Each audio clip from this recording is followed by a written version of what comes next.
And welcome back to the Constitutionals Podcast. I'm your host, Chad White. If you didn't know, this is the premier podcast for the website, cpluscomedy.com. Like I just said, it's a website. Go there. We're on a strict deadline today. As per usual, I would not have it any other way. This is the Constitutionals. I don't know if you can see me or not, but this episode has very little light. I'm, again, in the car. This time I still have the microphone on me, the good one. Sitting in the car. I am down the street from so many landmarks. Well, down the street, I'm like 5 feet away. Let's see what we got next to me. If you can guess where I am, text me your answers. I will send you a surprise. I will accept submissions now. Nothing better than dead air on a podcast. Okay. Answers are. I'm down. I don't want to be too specific. Right next to the Beltline, the Atlanta Beltline, a part of it.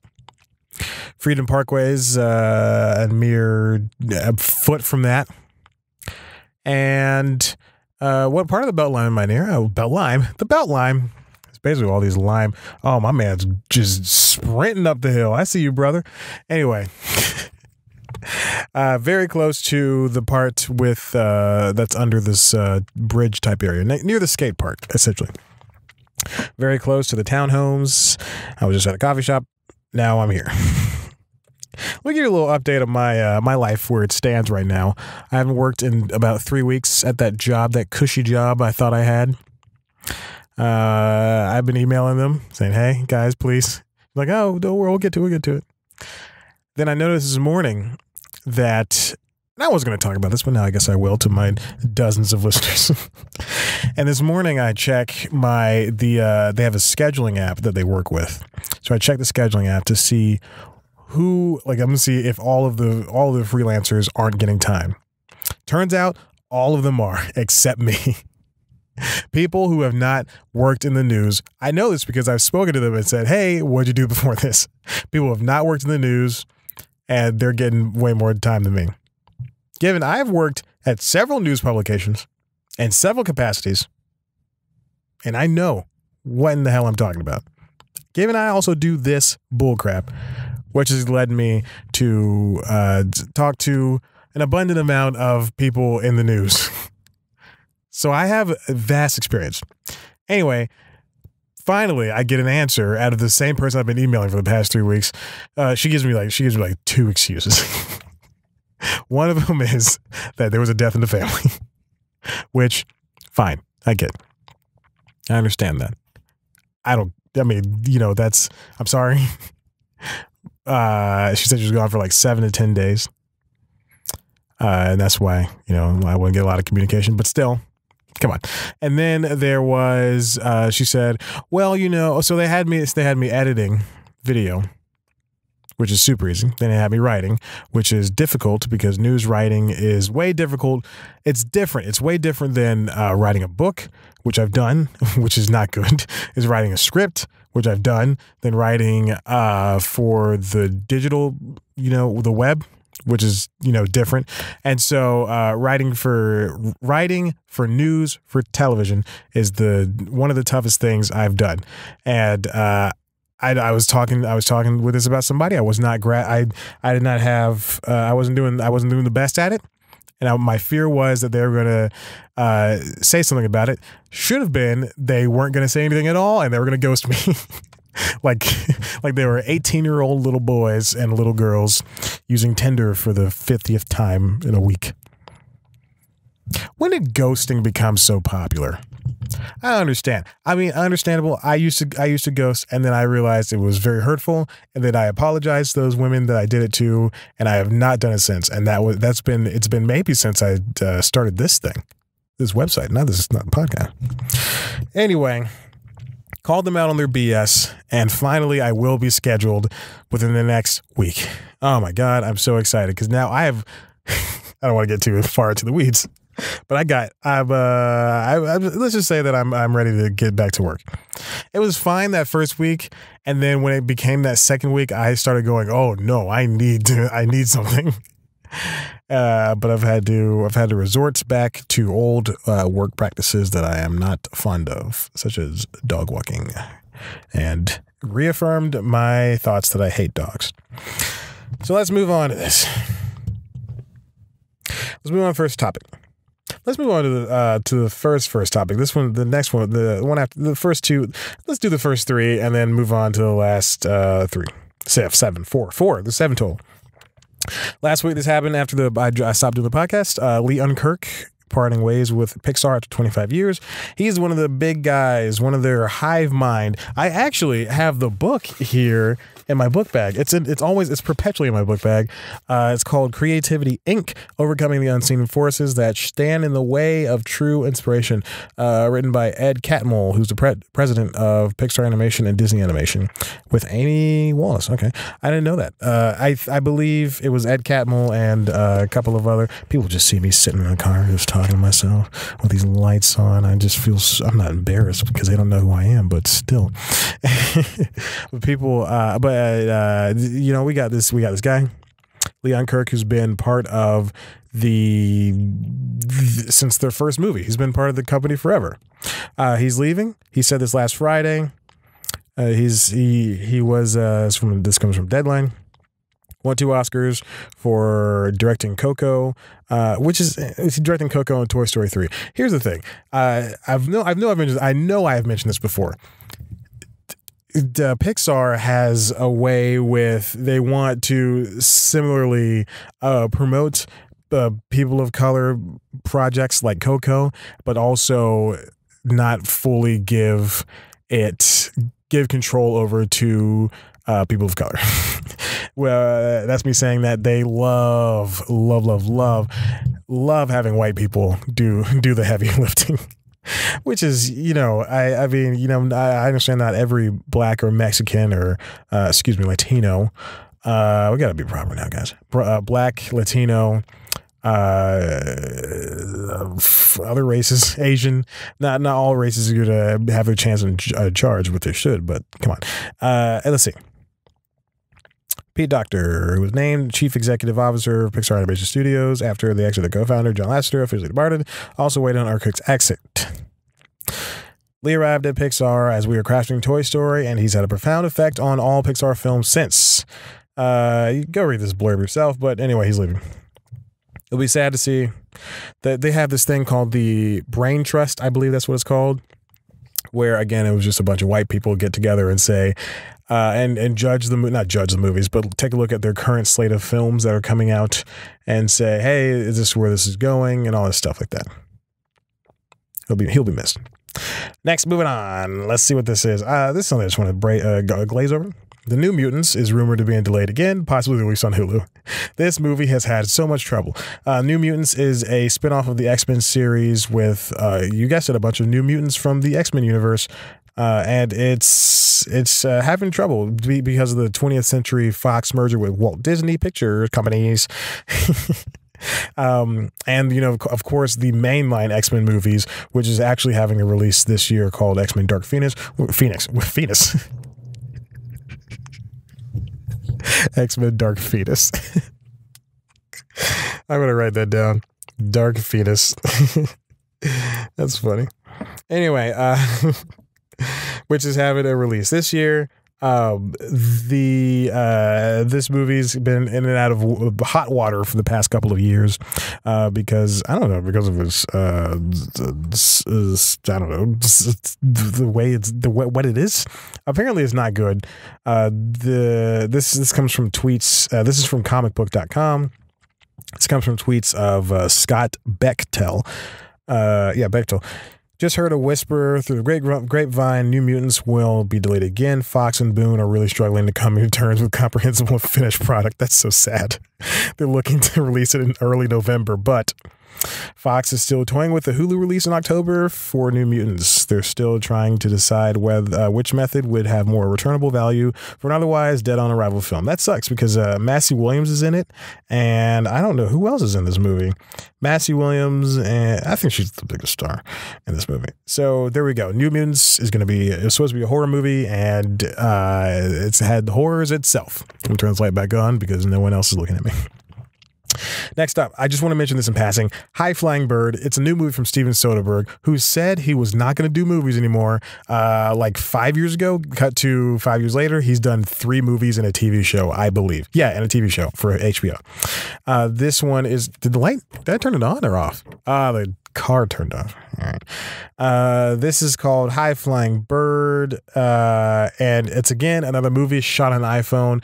Please, somebody get Soderbergh a freaking camera, because and it looks like a shot on the iPhone. I don't care if you're Steven Spielberg working with Jesus Christ. You don't need to just shoot movies on cameras.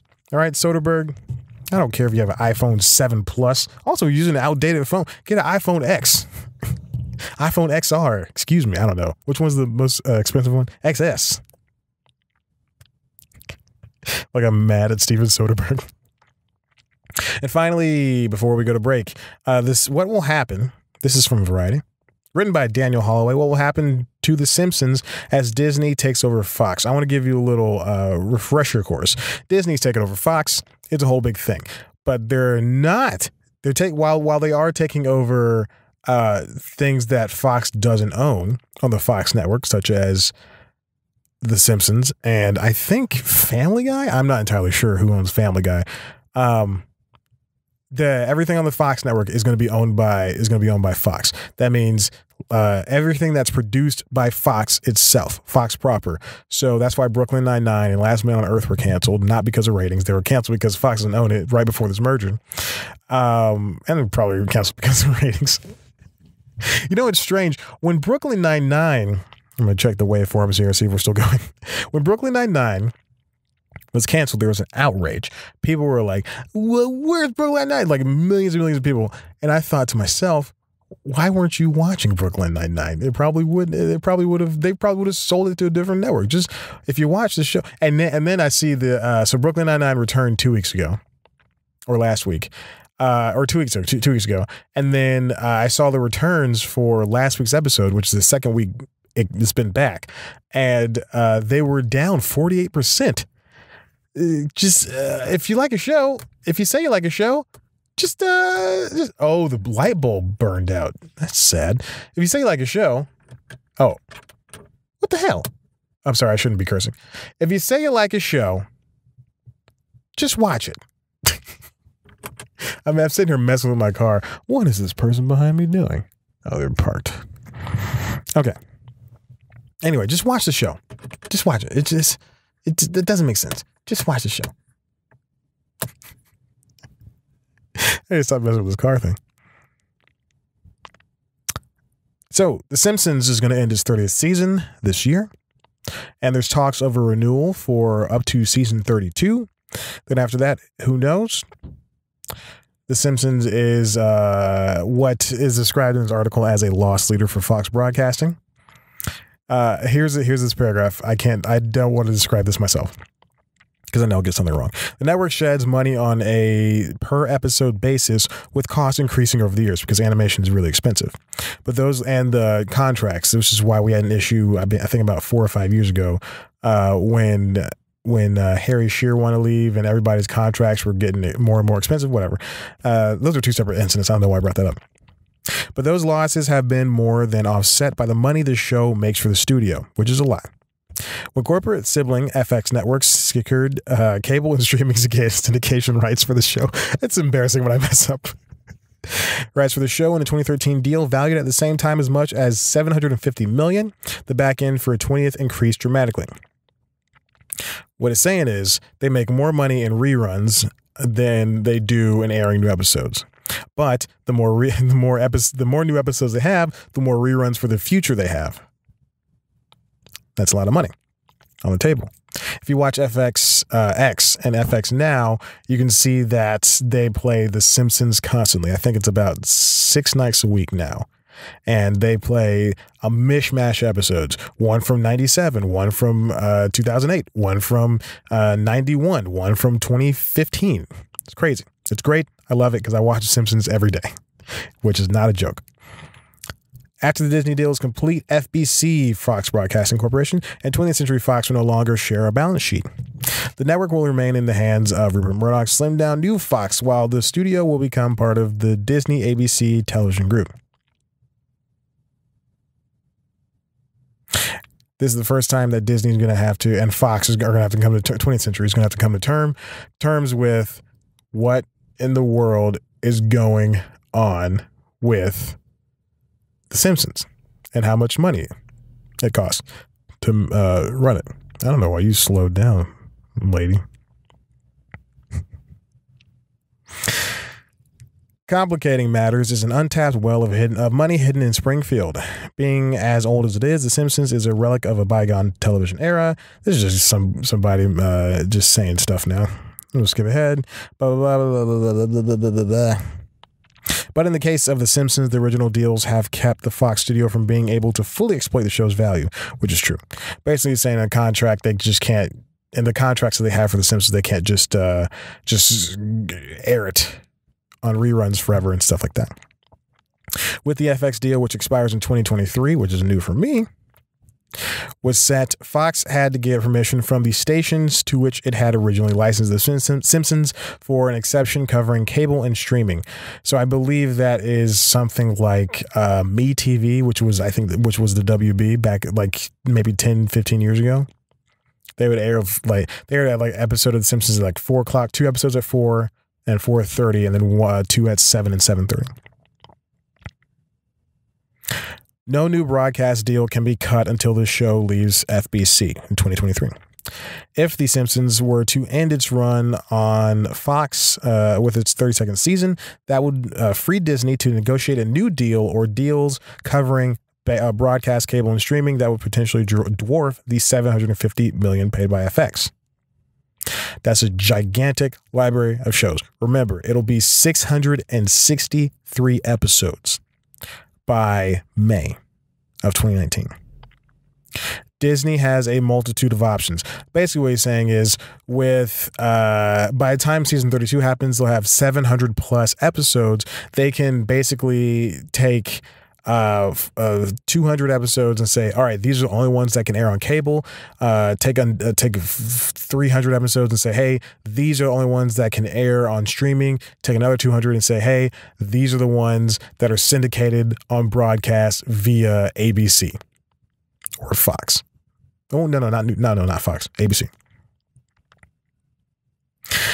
That could cause more money to be spent on episodes for people who are buying reruns and stuff, saying, hey, we want this instead of $750 million for the all 600. They could say $800 million for the first 500 episodes or the middle 500 episodes, whatever episodes you want.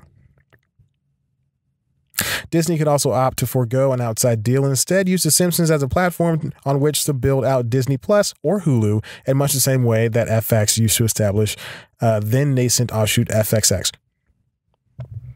Which is, I mean, it's one of the reasons why I would still have, if I could afford it, I would still have cable or Hulu with live TV, which just raises prices. Jesus, to $45 for live TV?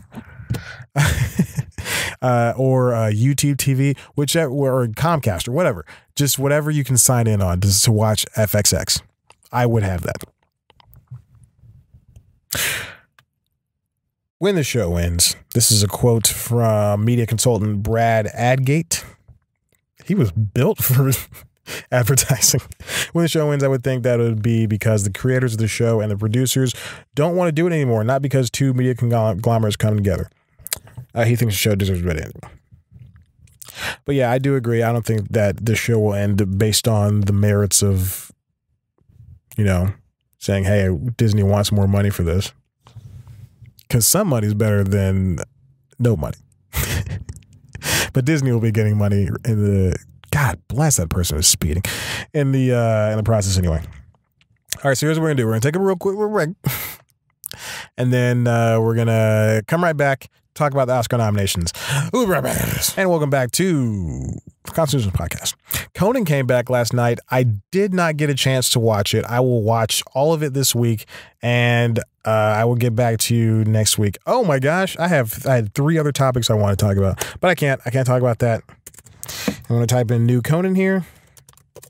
And then, and since so many of these things have so many episodes, the things I want to talk about, which is, I mean, it's nothing important. It's just that I started watching the Titan Games, Schooled. I have an issue with that show, the spinoff of the Goldbergs, and the new Conan stuff. So we'll talk about that next week. But right now, we're going to talk about the Oscar nominations. Okay. All right. Oscar nominations, great, very predictable year this year. But there's a lot of surprises in here. Black Panther got that Best Picture nomination that people wanted so badly.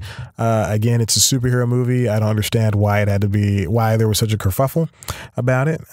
I think one of the issues is people wanted it in there because it was a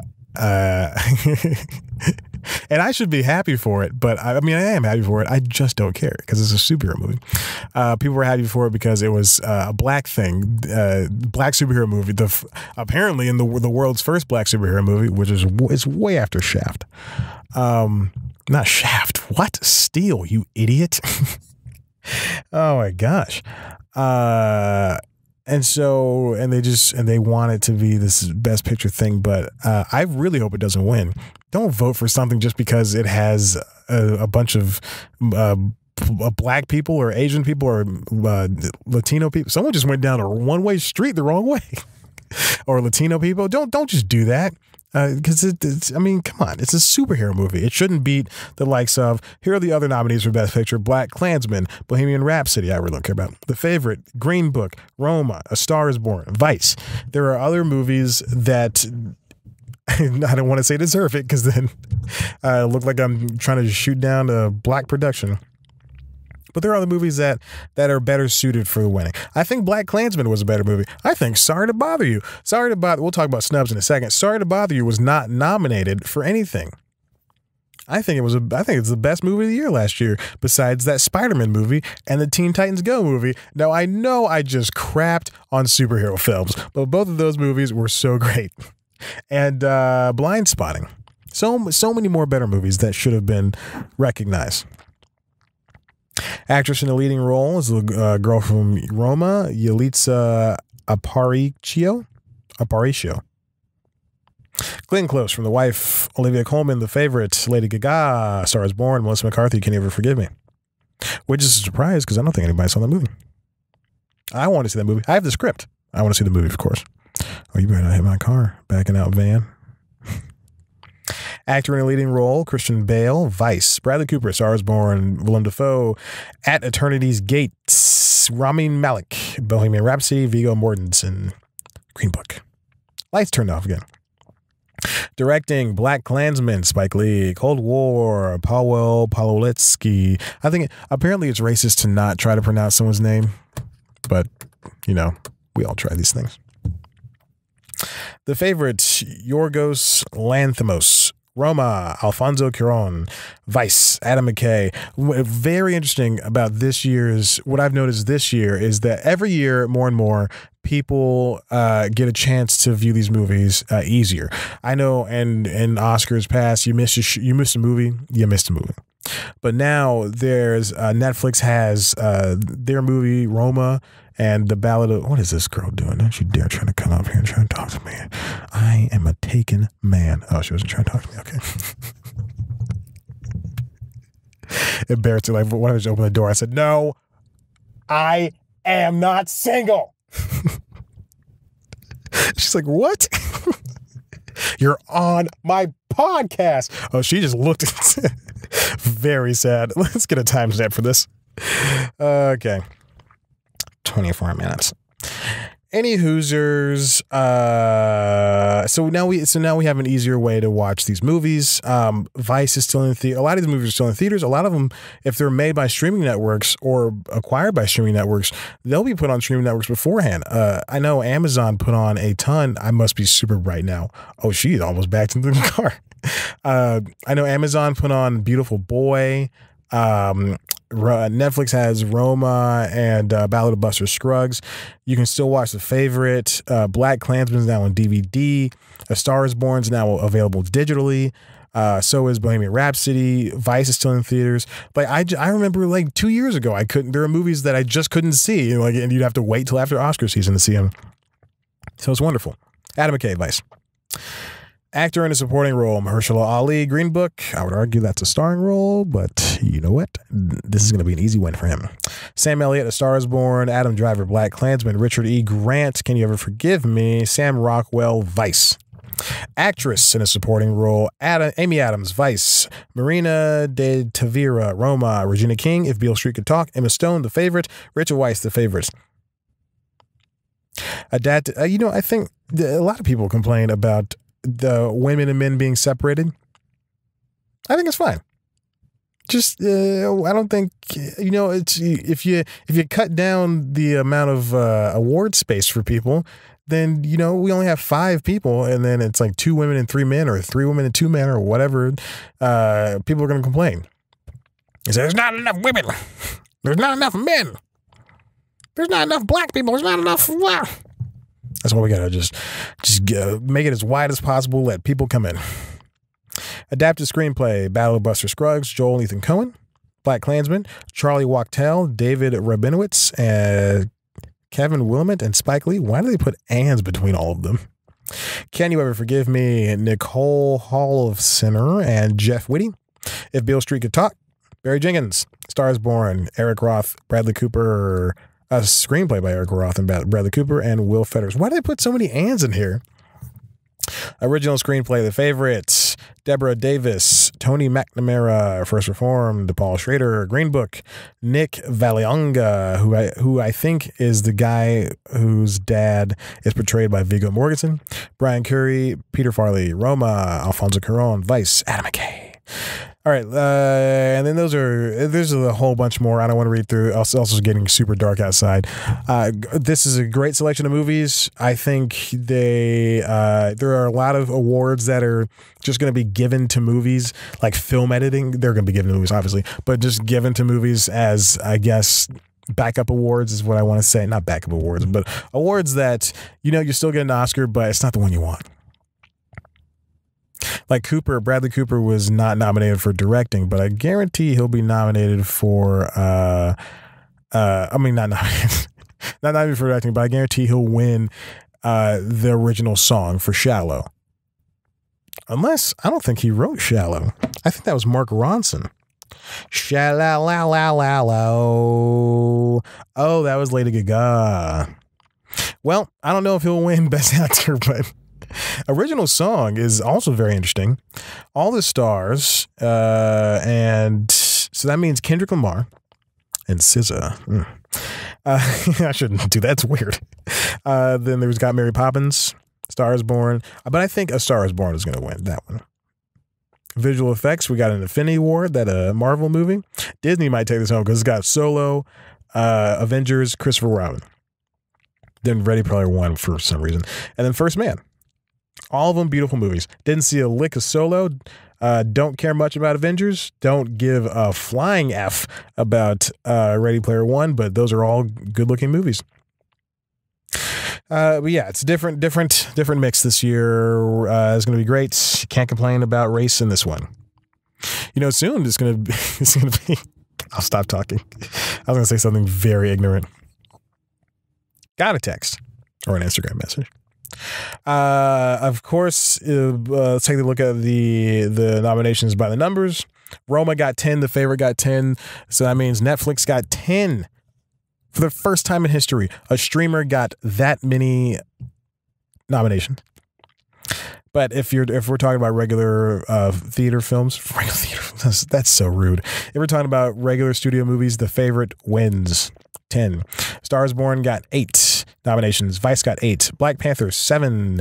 Black Klansman 6. Bohemian Rhapsody 5. Green Book 5. First Man. All of these movies got more than one. First Man 4. Mary Poppins Returns 4, Battle of Buster Scruggs 3, Can You Ever Forgive Me 3, Cold War 3, If Beale Street Could Talk 3, Isle of Dogs 2, Mary Queen of Scots 2, Never Look Away 2, RGB 2. And they're all the same movie.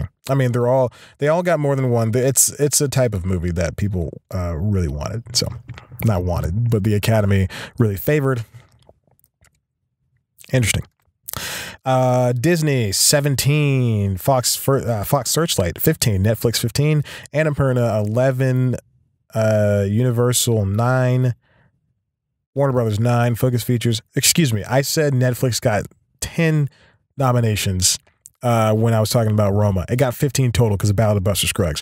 Focus Features 8, 20th Century Fox 5, Sony Pictures Classics 4, Amazon Studios 3, Annapurna 11, Magnolia Pictures, Participant Media, CNN Films 2, and that must be RPG. And, or I might be wrong.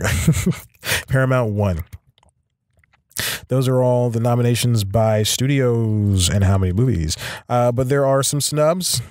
A lot of snubs. As I said before, Bradley Cooper is directing in A Star Is Born. If he was gonna get nominated for that, then I guarantee he would at least win actor. But now it's up in the air. First Man got a snub out of all of the main categories. Very true. Timothée Chalamet did not get recognized for Beautiful Boy. John David Washington, his first starring role, Black Klansman, didn't get nominated. Sucks. He was good. He was really good. This is all from Variety. Ethan Hawke, First Reformed. Who wrote this, actually, so I don't get blamed for any of this? Ramen Satuda, whatever. Sorry, not whatever. I don't want to be rude. Emily Blunt for both A Quiet Place and Mary Poppins Returns. To be fair, A Quiet Place was not going to be nominated for anything regardless. Not to be rude. But it's very interesting that Mary Poppins Returns, if Black Panther didn't come out, I think Mary Poppins Returns would have taken that spot. I'm making a joke, but that's very true because people love that type of crap. Michael B. Jordan, who cares? Toni Collette for Hereditary. I don't know if any horror movie was nominated for Academy Awards. Nicole Kidman for Destroyer and Boy Erased. Very true. Won't You My Neighbor. Yep. For Best Documentary. 8th Grade for Screenplay. It's in my queue on Amazon. I'll watch it at some point, but I just don't care much about watching a little white girl struggle with her life. Burning for Best Foreign Film. Roma. Both. Oh, surprise. Oh, those are surprises. Oh, there's some surprises in here. A lot of snubs, though. And that's pretty much it. And like I said, Sorry to Bother You was not nominated for anything. Blind Spotting, neither. But I think Blind Spotting could have had a chance. I mean, not Blind Spotting. Sorry to Bother You could have had a chance. Very interesting to see all this stuff not be recognized. It really sucks. Like a lot of these movies, again, I think superhero movies are overrated. Anyway, we live in a world that goes with the grain. I mean, there's a lot of stuff to watch, and sometimes you gotta miss it. Sorry to Bother You was snubbed. Very interesting to see these movies live like this. Any Hoosers, check out the Oscars, February 23rd, Sunday, I believe. February 23rd. Check it out. It'll be great. No hosts this year. Jiminy Christmas. All right, I gotta go because the lights keep turning off and they're extremely hot. Oh my God. Okay. Hey, listen, if you like what you heard here, if you like what you saw here, for some ungodly reason you liked any of this, head on over to the website cpluscomedy.com that has gotten just a teensy bit of a revamp. We've got an interview coming out very soon. That was rescheduled. I'll tell you a little story. It was rescheduled for today.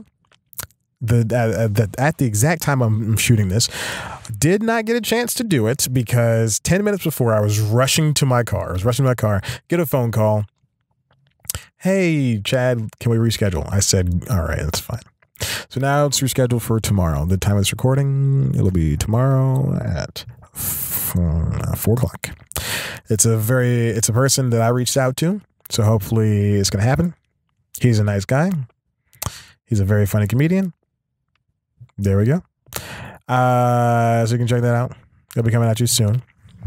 And then I just looked at this girl who just saw me holding this microphone and looking at this camera. So you can check it out. Do you need directions? I'm just joking. Oh God. Check it out. Check it out. It'll be Ron Funches. It'll be great.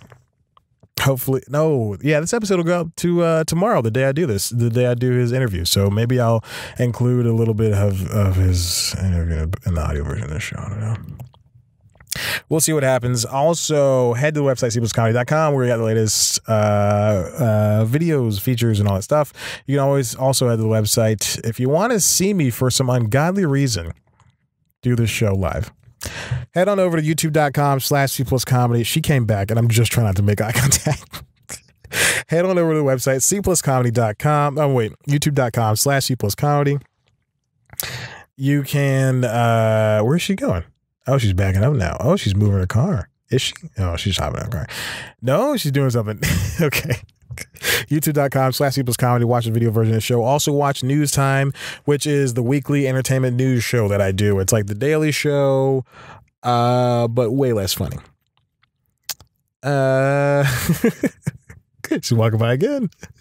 Okay, it's like the Daily Show, but way less funny. This, take a different topic every single week. Make a story out of it. This week's episode was about this happens every time. I don't know why I don't write this down. It's about something. Let's see how they go. Oh, it's about the Fire Festival documentaries, which were fantastic. Oh my God, I love them so much. Both of them were so great. Even the Netflix one, even though I said it was produced by the guys who threw on the Fire Festival, the people that threw on the Fire Festival too. So anyway, check it out. It's a good episode. It's talking about how celebrities can really affect your bottom line when it comes to being a business. Check it out. It's good. Listen, I'm going to go ahead and hang up here. Thank you so much for listening and watching. Subscribe to this podcast. Tell your friends. I love you. Follow us on Instagram at @CPlusComedy. Follow us on Twitter at @CPlusComedy. I love you. Follow me on Twitter at @ChatBlackWhite.